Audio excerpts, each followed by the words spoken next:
VocalEye Almost live Zoom, Done, Undone, hosted by Amy Amantea, with special guests Ava Forsyth and Arthi Chandra, and audio description by Eileen Barrett.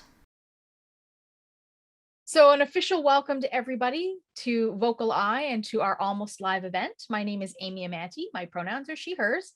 And I am the community outreach coordinator here for VocalEye, your host of these events and a community member, really proud to be a community member.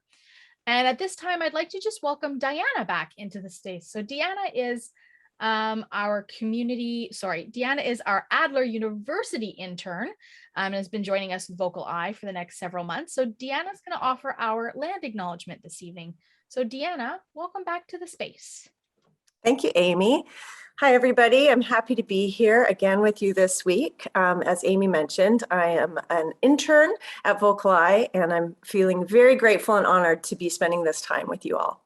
My family is from the Statliam Nation, which is near Lillooet, BC, on my mother's side, and my father's side comes from European English background. As I mentioned last week, one way that you can give a land acknowledgement, if you're ever in that position to give a land acknowledgement, is to name the originators of the land where the gathering is being held and explain the importance of the land acknowledgement, and then relate personally to any information that you're sharing about truth and reconciliation or any other relevant thoughts or experiences that you're talking about. So VocalEye is presenting to you from the ancestral, unceded, and traditional territories of the Musqueam, Tsleil-Waututh, and Squamish First Nations. It's really important to acknowledge this fact, to demonstrate awareness and understanding, to show support and allyship with the Indigenous people of Canada, because these communities are actively reclaiming and exercising the cultural knowledge and practices and family and community systems that were so severely impacted by the attempted cultural genocide that happened here in Canada by settler leadership in our country. So we do these land acknowledgements so that we can honor this experience and this truth, and then look at ways to go forward. I see land acknowledgements and conversations like this as an opportunity to build bridges and make connections. That's kind of my personal feeling, is that that's where I want to come from. So I'd like to share with you a few community-based Indigenous beliefs. And this may be new information to you. This might be things that you've already become aware of in your journey through life. But I think it's important to kind of get an understanding for who these communities are and what they're about traditionally and also like in present day. So a person is strong when the community is strong. That's a really important value held in First Nations communities and Indigenous communities. A person is wealthy when wealth is shared among everybody in the community. So the idea of one person having more than others is not a common practice traditionally. And a person is knowledgeable when knowledge is shared among everybody in the community. So I just think that's a really beautiful way to exist. And I think it would be so amazing and lovely if we could all live like that, knowing that what affects one affects all. It's just a really kind of beautiful concept. So I'd like to finish by saying I lift my hands to you. I lift my hands upwards, so I'm bending my elbows, and my hands are 90 degrees, and my face and my palms are facing each other at eye level. And I say to all my relations, and when I hold my hands up like this, I'm saying that I'm acknowledging we are all related, we are all relations. So thank you for being here with us tonight, and I hope you guys all enjoy the show. Thank you, Deanna. I always learn so much from what you share in your land acknowledgements, and really appreciate that you're offering that to us in this space. So thank you so much for doing that. Friends, tonight is Wednesday, November the 3rd, 2021, and we're proud to offer you this evening our Almost live event number 62. We've done this 62 times, including tonight. Tonight, we're going to share with you a short film. Done, Undone is what it's called. It's a modern look at the relevance of Shakespeare And this has been created by our partners at Bard on the Beach. And the audio description has been done by our own describer, Eileen Barrett. So at this time, I'd love to invite our special guest, one of many, but one of our special guests this evening. So Ava Forsyth is going to join us. She's the Director of Operations at Bard on the Beach. So welcome, Ava. I'll wait for Ava's screen to appear. Then I'm not alone. There's Ava. How are you, my friend? It's nice to see you. Oh, it's so wonderful to be here. Thank you, Amy, and everyone. We just adore VocalEye, and we've had such an amazing partnership over these past several years. And it's always, for me, a highlight of my season. So I can't thank you enough for having me. Yeah, it's a bit of a pivot from what we're used to, but you know what? That doesn't make the experience any less relevant or valuable. For folks that don't know what Bard on the Beach is, Ava, maybe just tell us about Bard on the Beach. You betcha. So Bard on the Beach, we are the largest in Western Canada Shakespeare Festival since 1990. So we're in our 31st year of Bard on the Beach, and so we run 2 large performance tents in the park, in Vanier Park, Sanok, as it was originally called. So we run for 4 full months. We have our large main stage theater, which runs typically 2 productions, and then we have our smaller Howard Family Stage, Douglas Campbell Theater Tent, which typically runs another 2 smaller productions. And our main stage, we tend to do big blockbuster, imaginings of big casts and big sets. And we have the beautiful open back. So as you're watching the show, you feel the cool breeze. You can see the sun and the skyline, and it's very Vancouver. And then we tend to put on lesser known plays at times, or plays that we can take risks with, or can be challenged by, or can be a little bit more creative with the staging, the costuming, and that typically is done in our Howard Family Stage. And we see about 100,000 patrons. It's typically what we have at Bard on the Beach, and it's a really incredible experience. It does, it's cliche to say, but it does often feel like a family. And I think that is really due to the amazing supporters and also the incredible volunteers. We have about 350 volunteers, and we have had them since the beginning. Well, not all of them, but we've had volunteers since the beginning. So they're really part of that magic of, that everyone pitching in, there's no job too small.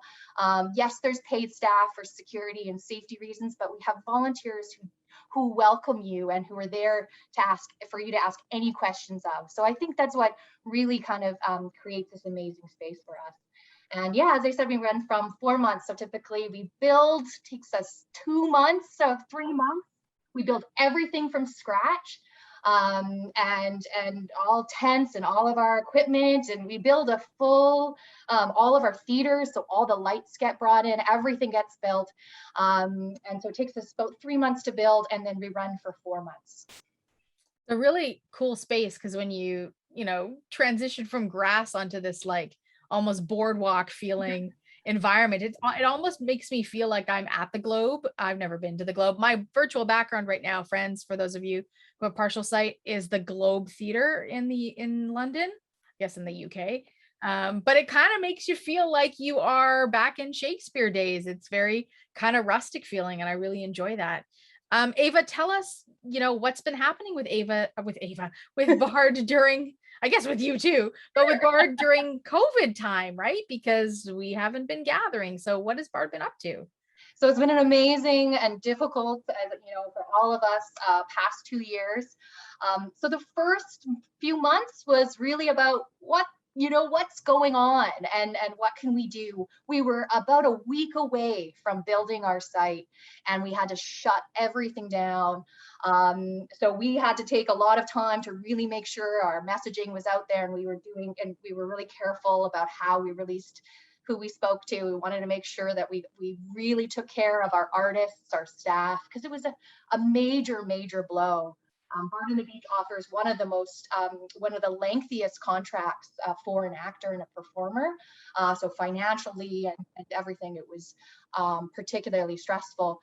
So we pivoted though very quickly, as you know, as you find folks have done, moved to Zoom. All of our member events and donor events all moved to Zoom. We got creative. We did sort of live, half live events, and we had some music. We did that kind of thing. We just incorporated anything that we could. And then early on, our amazing artistic team and Christopher Gaze and Dean Paul Gibson, with others as well, came up with, and Claire Zakaki, let's commission some artists. Let's have them do their own work. So that was really the focus of that first year, was artist commissioned works, and they were given funds to do this, and they put together their own videos. And that was done and published on YouTube. And we were also, the operations department also took on a little project of our own. We did a series called Bard Around Town. We visited various spots in Vancouver that had a history and relationship with Shakespeare, and we brought it to now and why it's relevant to us. And we also acknowledged, the history that was associated with that particular location. So that was a lot of fun. And then at that time, so this was sort of early 2020, Kate Besworth and Kayvon Koshkam were asked to come up with an idea. And Kate, because she is brilliant, she wrote a script, an incredible script. And it wasn't originally called Done Undone. It had sort of a working title, and I can't quite remember what it was. But they presented, so she took a little bit of time, but it was very quickly. She made this amazing script. We put it on Zoom. It worked really well for Zoom. And then as we were planning and looking ahead to 2021, we thought, well, we really wanted to be back in person. So we fully planned for a 2021 season. And the hope at that time was that Done and Done would be part of that season.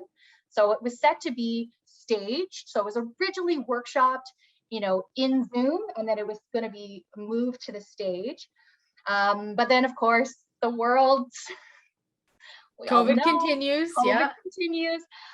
We had to pivot again, and so we had to pivot back online, back to being filmed. So Kate had this brilliant script. They rejigged it a little bit. They changed some scenes that wouldn't quite work in a filmed context that needed that sort of audience interaction. So they had to change some scenes in that regard. But then we had an amazing partnership because of Jonathan Ryder, our production director, long-time relationship with the Shadbolt Center for Performing Arts in Burnaby. So we had this incredible venue that they offered to us. So we were able to take this beautiful script, and the director, Arthi Chandra, who you'll be meeting at the end of the film today. So she was originally brought on to be the director of a play, and then she had to become a director of a film. Many hats. We're just a tad over time here, but I just want to give you a quick opportunity to mention, because this was shared publicly for a time, right? Almost like purchasing a theater ticket. It was, I don't want to call it streamed, because it was pre-filmed and edited and all that kind of stuff, and then made available. So what's the status of this now? So currently it is no longer available for single view. Lucky us. So you guys are exclusive. You are the last to watch this and be a part of this. But we are working on it being available for universities and schools, for organizations and institutions. So if there is interest, we will have information on how you can contact us directly, and we will make sure that anyone who wasn't able to see this or to experience this, that they're able to get a chance to participate in that. So awesome. We'll have more information, I believe, in the follow-up. Yeah, well, there's always an email that follows these events, so we'll make sure that information gets circulated. And just before we hit play, Ava, just tell us a little bit about what we're going to experience here tonight. It's going to be described, but what's sort of the aesthetic setup or anything we need to know about this before we jump in? Not a whole lot I think that you need to know. I think that this is a two-hander, as we call them. So this is two characters. So there will be some quite a bit of dialogue at some points. There is a debate scene between two lecturers. The two actors play varying different characters, so they're not going to be the same people in each scene. But you'll see there's a through line of characters and things that they encounter. Right. But yes, watch out for those the scholar scene. Sometimes it can be a little heady, and we do acknowledge that it can be a little difficult at times. It gets very passionate, but this is an opportunity for us to engage in this dialogue, to talk about all of those questions that people have for us about why are you still doing Shakespeare in this time, and it's not for us to decide either way. It's merely for us to present the arguments and to have the conversation. So this isn't about saying anyone's right or anyone's wrong. This is just about saying we welcome the conversation. Awesome. Appreciate that very much. All right, friends. We're going to have Arthi joining us after, who was the director. And I know that Ava and Jonathan are sticking around for the Q&A. At this point, I'd like to invite you just to sit back and enjoy Done Undone. Due to copyright restrictions, this feature presentation has not been recorded. Please check below for more information, including links to the material if it is hosted elsewhere. All right, friends, welcome back. That was Done Undone by our partners at Bard on the Beach. I really enjoyed that. I hope y'all did as well. We're going to transition into our Q&A now, and I believe we have Arthi Chandra with us. So let's see if... Hi, I'm here. Are you in the space, Arthi? Nice to see you. Nice to see you as well, Amy. How are you doing? I'm doing really, really well. How are you this evening? I am well. I'm coming from another rehearsal, which was very, very fun. Oh gosh, I'm gonna have to ask you what you were working on, but first I want to talk about Done Undone. Yeah. So, Ava had introduced this piece off the top and had mentioned to us that it was originally a stage, like it was meant to be a stage production, and that you had maybe not directed a filmed piece before.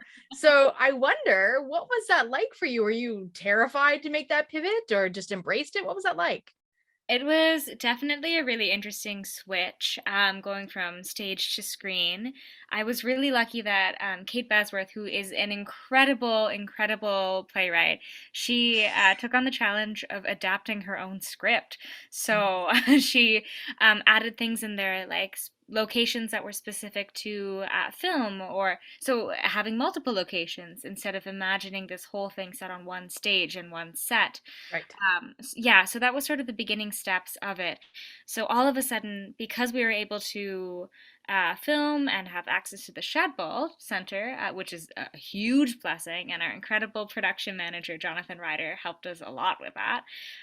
But all of a sudden, we're allowed to, and we have the ability to go and film on the actual seats of the theater, or we're able to film outside, or just in places that you wouldn't be able to travel to if you were doing a traditional staged show.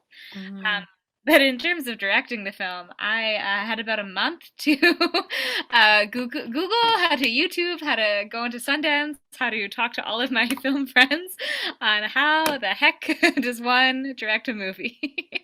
So is that process like, I've not been a director and I don't know how the process is different from directing stage actors to directing film actors. I mean, certainly I know there's a difference in the acting technique between stage and film, but maybe you can share a little bit about what the directing process is like from your perspective.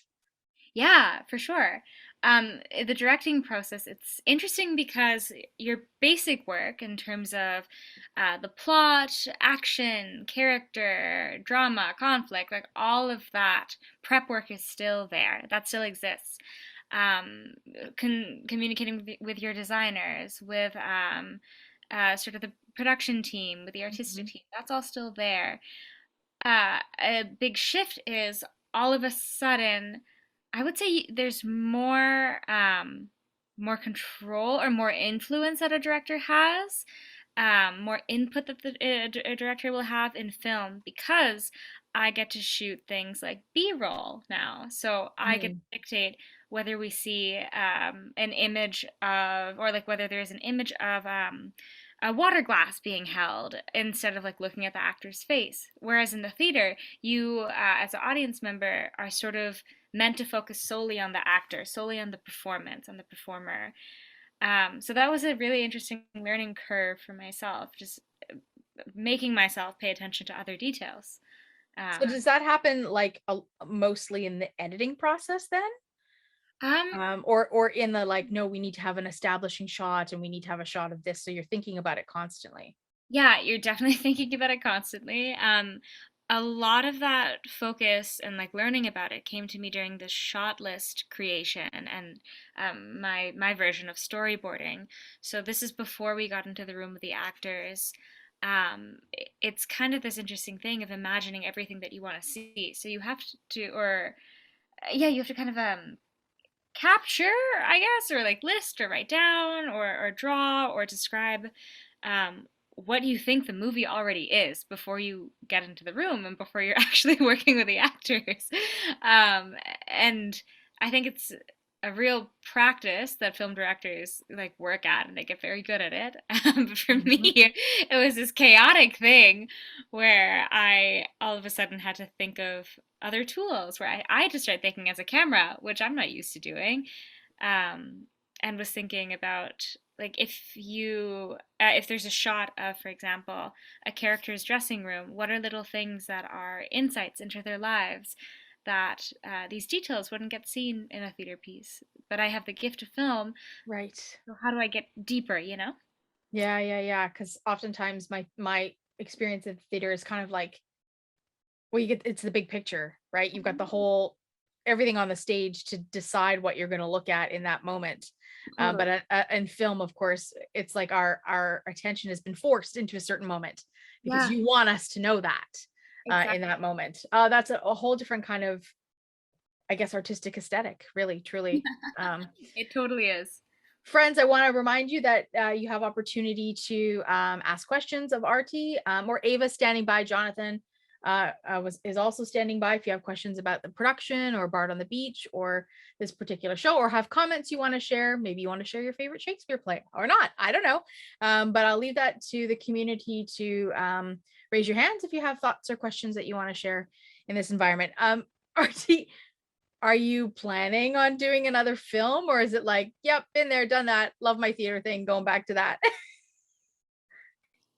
Oh, hi. Sorry, I my mic just got muted for a moment, so I got a little bit distracted, desperately trying to unmute myself. Sorry, Amy, can you please repeat the Yeah, question? I'm curious about whether this pivot to Mhm. film has made you sort of fall in love with the genre and you're going to continue making films, or whether you're like, nope, the theater is my home. I'm going back to the Ooh, theater. ooh, no, I think I need to cheat on theater a little bit. Ah! I think I really love film, and I think this was I had a huge privilege, I would say, in being able to have this be my first film, because Bard has incredible resources, and I had such a kind team and people who were so generous with their time and with their experience and with wanting to share and with just putting their whole heart into it. Um, that I think that that might have also swayed me towards just film in general, because it was so fun working with this group. But yeah, I definitely want to do both. How long did it take you all to film this piece? Ho, ho, ho. Interesting question. So we had about, I would say, a week and a half total of work hours to rehearse with the actors. And this is rehearsing in a studio where we don't have any of the actual set pieces, right? We have a couple of props that would be used in the film. But this rehearsal period really helped prep us, because the filming period was, I think we did 4 full days, and by full days I mean like 10 to 12 hour days, and we did 3 half days, so that's anywhere from 6 to 8 hours. So it was pretty fast. That's like less than a week in total for a feature-length film. So it was very, very fast. But because everyone was so well rehearsed, which is a gift of theater actors in a way, like they are used to performing really, really long stretches. So we could do 10-minute takes, and we could do it a couple of times, and it was in the can, and they got it. Yeah. Is there a favorite scene for you or a favorite moment in this piece? I know it's a little bit like, picking your favorite child kind of thing, but I just wonder if there's a moment that really, really resonates with you. Yeah. Yeah, I kind of have two moments. One of them was just the entire beginning montage. I thought that is filmically the moment that I'm the most proud of. I thought that was the best example of how I learned film, or like how I was able to adapt a film because of the storytelling that was done. So in terms of me being selfishly proud of my own work, that's what I would say. You're allowed. Thank you, thank you.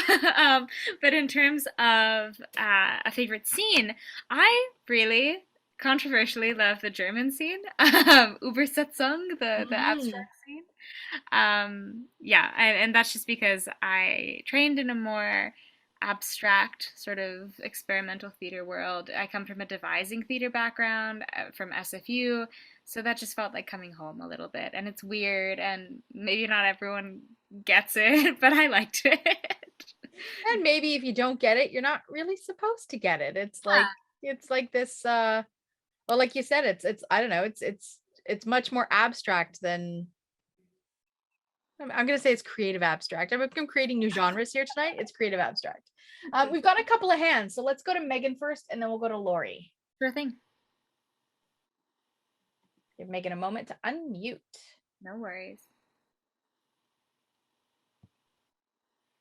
I loved it. Absolutely loved it. Oh, it was the best, especially with the debate. It's almost like the Liberal Party, that like Trudeau and what was the other guy debating with each other, like whoa. And but what she said was so true about Shakespeare. Like, I love Shakespeare. Absolutely love Shakespeare. I mean, I think he when he said when the actor that played Shakespeare said, I tried to do my best, and I thought, and he has done his best, and he did such a good job, and I just feel, but the guy that was with the people, that was with the person that was debating, was really, really, really not appropriate. Like, he was not nice about it. He was rude about it, right? Insulting about it. Like, whoa. Completely. Lots of different perspectives and lots of different opinions, right? On the relevance of the currency, I guess, whether Shakespeare is still current and how we maybe make it more current or more relatable to people today. Megan, do you have a favorite Shakespeare play? I like all of them. I like A Winter's Tale, because that really is awesome. I love A Winter's Tale. Awesome. Well, thank you so much for sharing your comment. Yeah, you're so welcome. Lori, to you, my friend. Already unmuted. You're muted. I would say that you filmed this really quick, because my father was in the motion picture business, and they never filmed anything as quick as you did. In all the years he worked in the business, they went for days and days to film a movie, So take the hats off to you that you were able to film this as quick as you did, and you could do takes in a 10-minute span and be able to can them. And that never happened in the kind of work that my father did. So I take my hat off to you for that. Thank you. Because I know how hard it is to film something, and what my father went to when he worked in the business. Well, thank you. That's really everything. So I like some Shakespeare. Some of it's good, and some of it, I know is a little hard to understand, but I was able to understand a lot of this tonight that you presented. Oh, thank you so much. Thank you for those words. And I just, yeah, want to echo, or I guess not echo, but like reiterate that it was truly, we had an incredible team, an incredible team. There was at some points 50 of us all also following Wow. COVID protocols. Oh yeah. So there was a lot of us there, and every single person was putting like all of their heart, all of their effort, all of their energy into the film. And I think that is the only reason that we were able to finish it and finish it in like a really exciting, beautiful way in that amount of time. So thank you. We have a hand from Josette.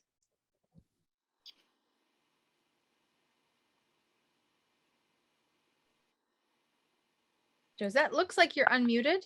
Oh, now you're muted. There we go. Okay, sorry about that. I was trying to unmute myself. I found the portions of it very interesting, dealing with people of color in the various parts. I guess I hadn't really thought about that very much when reading any of his plays and so forth, but the modern aspect of that, could you comment a little bit on that? Absolutely. Yeah, thank you for asking me to comment on it. For those of you who might be wondering, I'm also, I'll say my body. I'm a 23-year-old Fijian, South Asian mixed woman. I have glasses on, and I have like curly brown hair, and I'm wearing a black shirt. My apologies for not giving a description earlier. But part of it comes a lot from interviews with a lot of women of color actors, or a lot of actors of color who have been working in classical theater for a long time. But then also a lot of my own directorial influence is me being a young woman of color, and my own struggles with Shakespeare, because I do love the work, and I do echo that argument, like we can be critical and still love something, but at the same time, I think the theater industry itself is changing right now, just as the film industry is, and we're becoming aware that how do we make room for new voices? How do we make room for people to engage in these stories fully and authentically as themselves without having to kind of deal, and pardon my language, but to deal with like the bullshit of looking a certain way, or of being a certain type of person or a certain race, of having to actually honestly be them and have that be okay in a production. So all of these big conversations, sometimes they get scary, and like sometimes they are hard to address, but I was really proud and excited that Bard gave us a space to explore it and to present multiple sides and multiple opinions. And I think, in my opinion, a really nuanced way of doing so. So yeah, I hope that answers a little bit. Yeah, that's great. Thank you so much. It was one of the scenes that I really got a lot of impact out of was the whole discussion around colorblind versus color conscious casting. And I would love to just take that scene and like spread it around, because it doesn't get more articulate than how it was stated in that particular scene. That was like it felt very real to me, and I very much appreciated that. I guess the one thing I might have been missing was in this discussion was, we're talking about diversity in race and diversity in age. We don't necessarily talk a lot about diversity in body size. And I have discovered, well, in my own work as a performer, even in a play I'm doing right now, my costume gets to be custom made because I am not a size 2. And so this idea of the fact that everybody is petite to some extent, or of average size, and we don't see a lot of diversity of body sizes on our stages either. So certainly it's part of all of these social justice conversations, right, as we move forward with this work. And like you said, how theater and film are changing to include those voices and those experiences, which I think it's really great to be moving in a forward momentum. Yeah, and then also on that note, thinking, because I would love to also explore that and to touch on it, but what are folks of different body sizes, particularly I would say, so-called not size 2 bodies, or bodies Yeah. like above, that are quote unquote plus size, or get typecast as certain things. So you can only be a mother or a teacher or the overbearing father, or like there Yeah. are only roles that you quote unquote are allowed to play, or like Yeah. are able to play, or have historically been cast in. And I think, yeah, it's definitely time to undo that, and to like look into it, and to dive into it, and have those conversations. And I think that I have faith that over the next few years, and I think it will take time, which is unfortunate, but people are engaging with these conversations. And I hope that we keep doing it. I really hope that we do, because, art's supposed to be for everyone to some degree, right? Yeah, So for sure.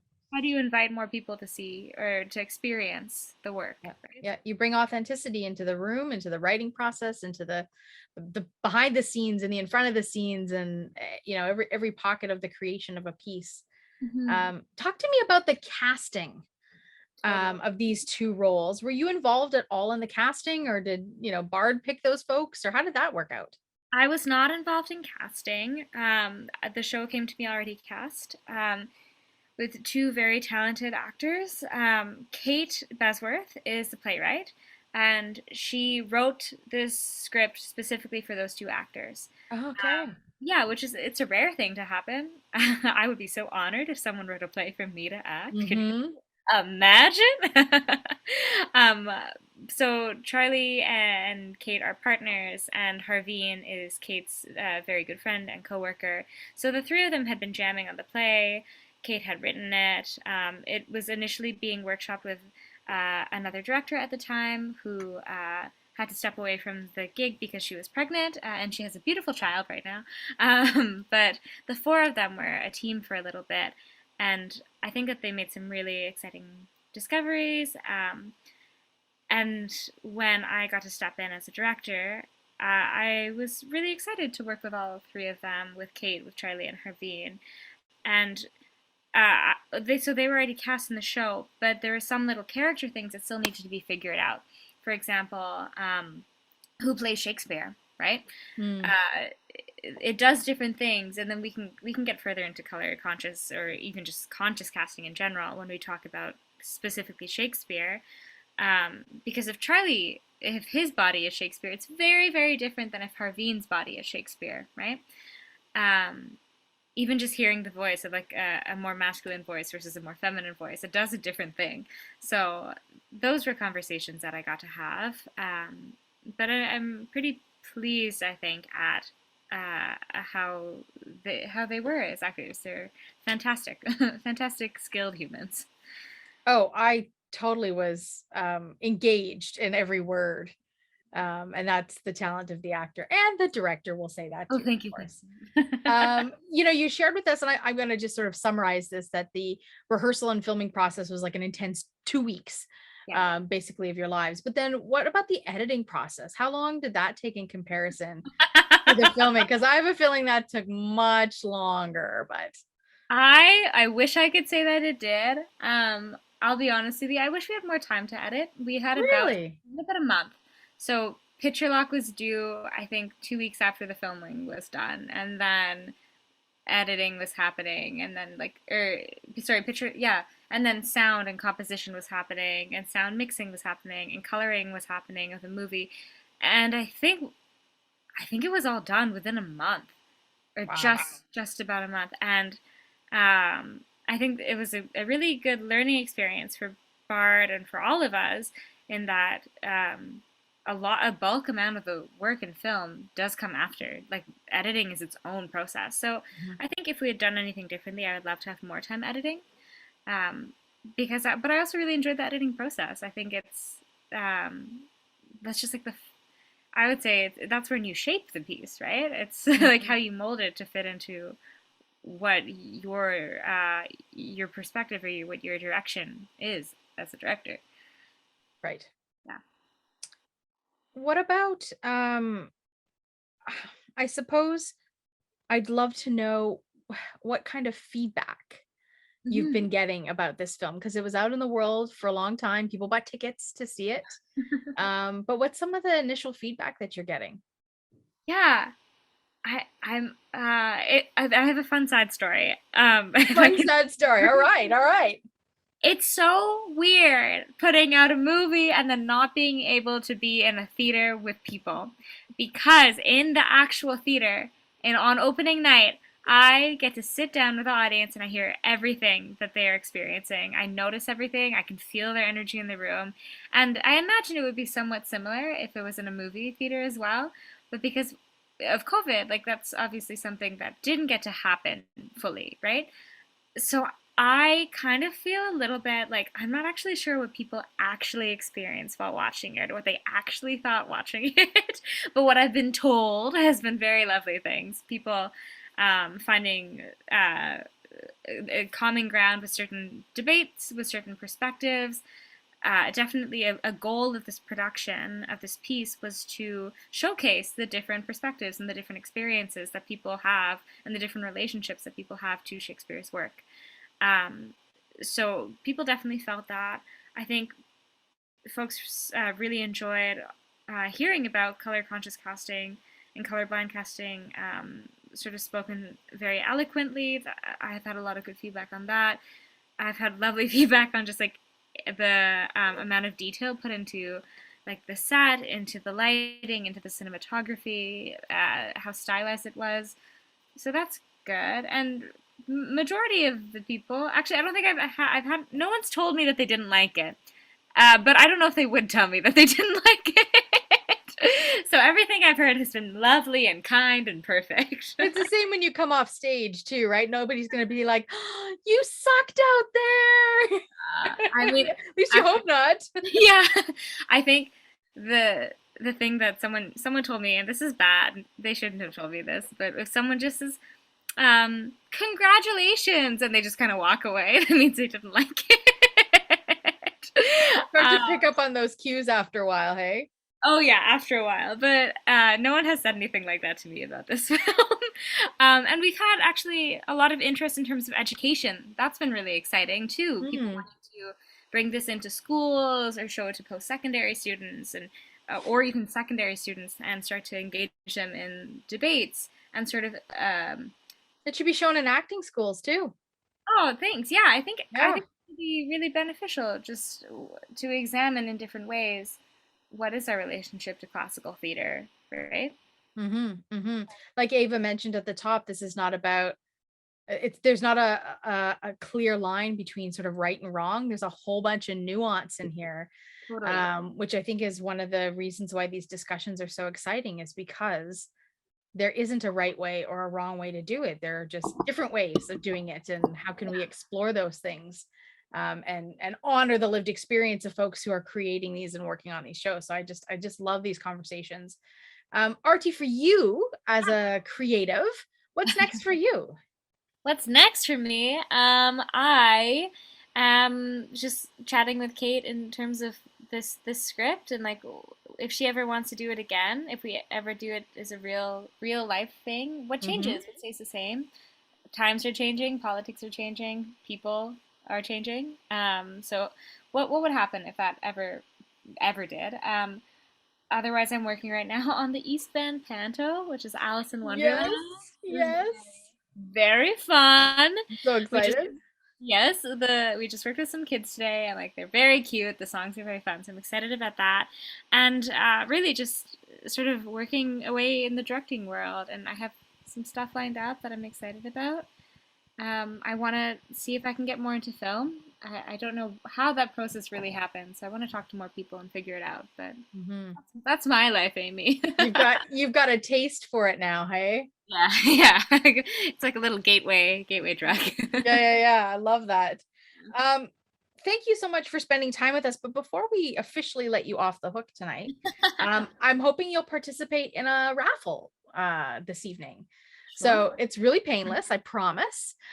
Basically, we'll bring Donna back out into the space, and Donna's got everybody's name from the community who's still on the call. See, and it's like, hey friend, hey old friend, how are you?